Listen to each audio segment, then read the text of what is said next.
Some more analysis. I want to bring in Congresswoman Tulsi Gabbard of Hawaii. She's a key member of the House Armed Services Committee, an Iraq War veteran herself. Congresswoman, what do you think? The president's main message, what do you think of that message? And as you know, he still is not saying what you want him to say, talk about radical Islam, Islamic extremism. He's making the case that that would be counterproductive.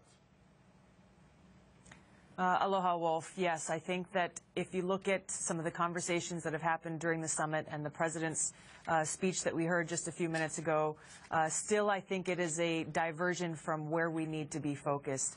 If you look at this broad focus on countering violent extremism, which is very hard to define, it's a diversion away from the actual threat coming from this radical Islamic ideology that exists not only for the United States, but really around the world. And I think one of the things that is important to note is that the administration is misidentifying the enemy and their motivation by saying that they're motivated out of materialistic aspirations, that they're motivated out of poverty, of a lack of jobs or education or opportunity, and as a result, the courses of action that the administration is proposing are also materialistic in nature, saying that, well, if we just go and alleviate poverty, if we go and create jobs and increase opportunity and institute this Western style of democracy, that somehow this is going to solve the problem, when really that's not the case.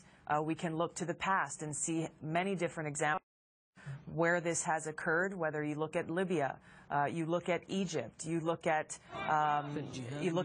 what's being proposed with Syria. In each of these different instances, a dictator has been removed. There has been an attempt to institute a Western-style democracy, and in each of these cases, ISIS and Islamic extremists are more powerful and presenting a greater threat than they did before. So that's why it's so important that we recognize that these people are being motivated from different parts of the world by a spiritual or theological motivation, which is this radical Islamic ideology.